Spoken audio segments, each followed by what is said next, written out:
It seems you're interested in this very expensive camera that does 120 frames per second in raw photography and has a base ISO of 250 or 320 if you shoot in Cinetone. Well, I've been using this camera for a lot of the season, and let me tell you something, it's pretty nice. But is it worth the price tag? Should you buy this camera? And do I actually like this camera, or did Sony just start giving them away because they can't actually sell them? All of this will be answered in this video. I was at the Sony A9III release, and I took some pictures of people that you might know from the camera internet. Now, 9 or 10 months later, it's been taking pictures of weddings with me. I never really intended to keep this camera. It was one that I was just going to use for a few YouTube videos and then donate to the thrift store so that Grainy Days Jason could buy one for $5. But as it turns out, it's very much my go-to camera for weddings this year. Do I wish there was a less expensive version with less of the crazy features but retain the useful features for my exact strange use case? Of course. That's why we make YouTube channels, to complain on the internet. But let's talk about my use case that is becoming less unique by the day because I sell a course on how to do it. Oh, and while we're at it, you can get my free 2.5-hour wedding photography course and a free preset pack that is new, plus my wedding day shot list, email templates, and a pricing template. Those are all free for you if you can find them. I don't know where they could be. Maybe you already found it. So, as my super clever hybrid photo video course ad integration hinted at, I do both photography and video at weddings. I started just myself doing both coverages, but as the industry got a lot better and the advancement of mirrorless cameras like this Sony A9III, I started making it a two-person team to just generate a better product. So I do my regular photography coverage, but then I also do a short highlight video for my couples, and this Sony A9III helps me do that with one specific feature that unlocks. Stay tuned to the end of the video to find out. I'm not gonna do that. It's 4K 60 with no crop. I shoot everything in slow motion because I'm a lazy filmmaker, but it also makes everything look prettier. And from a hybrid standpoint, if you're making a 3-minute film for your couple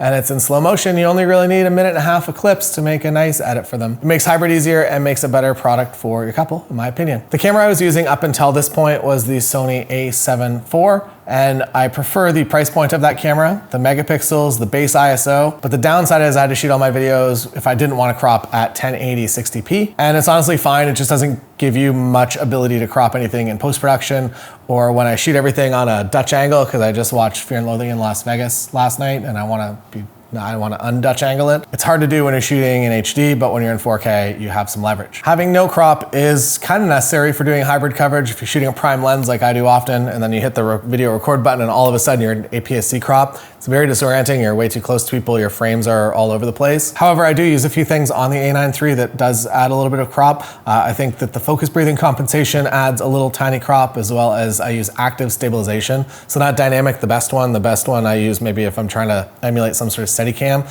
Active is what I use all day because I shoot all my video handheld. Overall, the crop factors introduced by those two isn't really noticeable in real life, and it makes my footage a lot better, and I basically just don't have to warp stabilize stuff in post. But you probably didn't click on this video primarily for video specs. You want to know how being able to shoot 120 frames per second in raw photography has changed my life as a wedding photographer. Well, I've left this camera on single shot mode since I got it out of the box in March. The reason for that, and we'll get to that at the end of the video, gotta watch to the end, get that YouTube watch time. I'm kidding, I'll tell you now. When you don't have a mechanical shutter, there's no mechanical shutter in this camera, giving you any sort of feedback, physical feedback whenever you take a picture, you tend to overshoot scenes very easily, especially if you don't know how many frames per second you're shooting. Maybe you're coming home with 50,000 images from a wedding day. I don't want that.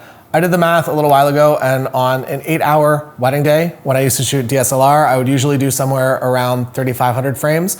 On mirrorless with no mechanical shutter, I'm closer to 6,000 frames for the day. And I don't really want to go much beyond that. Silent mode is also really nice on wedding days, and I honestly do better work on silent mode, and no issues to report with any sort of banding or weird light reactions or anything like that. Maybe to speak to that for a moment, the global shutter in here, there's a global shutter in here. That means that it's a full sensor readout at once. So rather than scanning line by line, going really fast, it's just all dumping every time you take a photo. And you might be like, awesome, I'll never have another LED light flicker ever again. And you're still at the mercy of physics, so depending on how the LED light bulbs are set up and installed, they might just turn off and on really fast, either 50 or 60 times per second, if they're connected straight to the AC. And that's so fast that the human eye can't really detect it, but your camera with a high shutter speed can definitely outpace that. If the LED bulbs have been installed correctly, you should have no problems, but if they're on a dimmer that they should, you might have more problems. But overall, the A9III gives you the best tool to go into those weird lighting environments. Also, for more technical, The autofocus, it's amazing in here. Everything is in focus.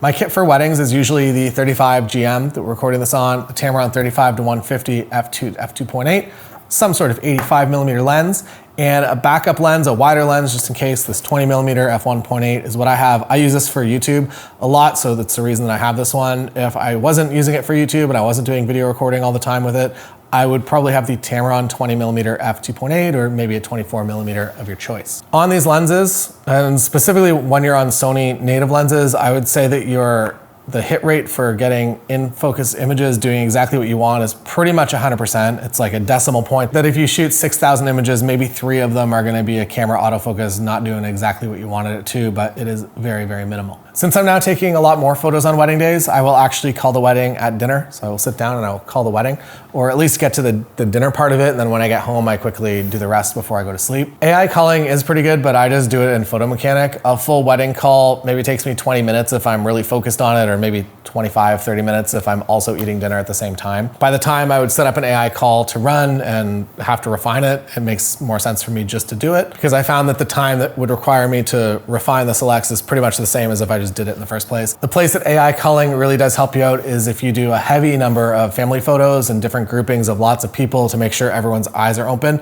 I wish there was a way to just quickly select and just dump those in and be like, tell me which ones I should keep. And maybe that's a future little a droplet, Photoshop droplet, and just tells you, I don't know. Well, I don't use AI for culling a whole lot. I do use it for editing. Imagen AI is the company I use. They also do culling, which I believe is free while it's still in beta, so maybe go give it a shot. And if you sign up with the link that's in the description here, you'll actually get 1,500 free edits rather than just the regular 1,000 they'll give you if you go to the main website. That is probably, I would say, 2 or 3 weddings, and see if it works for you. Start with the talent profile and see how close it gets you. I still use one of the talent profiles that I've heavily refined. So get those free edits down below if you're interested. And now back to the Sony A9III. The image quality is great, but you do have to be careful with higher ISOs in my experience. This is also in comparison to the crazy, impossible high standard that Sony set for low light performance. So it is more than good enough. I have no complaints. Your clients aren't going to be complaining, but I do know that it will bug some photographers, so just something to be aware of. Also, I haven't gone too deep into off-camera flash with this camera, just the basics where I'm at a reasonable shutter speed. If you are someone that is going to be using multiple off-camera flashes at a higher sync speed, trying to overpower the sun, please go watch a dedicated video about that from someone that knows more than me, because there were some earlier reports that there were some tricks to it if you're using multiple flashes and how to get it set up. So hopefully that's all been fixed, but definitely go investigate that further if it is going to be something you're going to be using this camera for a lot. One massive positive with this camera is the ergonomics. It is my favorite feeling Sony camera by far. The grip is nice. It comes with this third wheel up here. So you can, I set mine to ISO, and I like this setup a lot that I have 3 dials. It also comes with the best screen ever, the Sony screen that does both the tilt and also fully articulating. So it's the best, whatever you want, you can have. You want that tilt screen? You got it. Fully articulating screen? No problem. I shoot pretty much my entire day on this LCD now, and if you're out in the bright sun, set one of your custom buttons to boost the screen brightness so you can see what you're doing. The fortunate thing is that you can usually trust that the camera, the autofocus, everything it's doing is going to make the right decisions. So even if you don't 100% exactly see what you're doing, you're usually fine. That said, set up a custom button to boost the brightness of the screen. The only other things I change, ISO, as I mentioned up here, and then I set my C2 button to go into APS-C crop mode. And I guess the sad part with that is that this is a 24 megapixel camera, and when you go into APS-C crop mode to get a little bit of extra reach, you're only getting 10 megapixels in that image, which is, I think, fine for those documentary style images where you just want to get a little bit closer during the ceremony, but I probably wouldn't be using that all day. In terms of general usability for battery life, this camera has been very nice and no complaints. I bring 3 batteries with me to a wedding, and I don't think I've ever gotten more than about 50% of my way into a second battery. I turn off Wi-Fi and Bluetooth and anything else that could drain the battery when the camera's potentially off. The other thing that I do is I just bring a cell phone charger with a USB-C to charge any device, whether it's this or my phone or GoPro. Cell phone chargers is really nice to have on the wedding day. Overall, I'm very happy with this camera. While it is too expensive and comes with a feature set that I don't entirely need, it does solve my current problems right now. That problem mainly being 4K 60 uncropped in a camera body that also has a very fast buffer when switching between photo and video modes. And that buffer speed is definitely something that wasn't quite there for my Sony A7R Mark V. Don't forget that 2.5-hour wedding photography course. If you're interested, it comes with my new free preset pack, as well as my email templates and wedding day shot list. Get that down below if you're interested.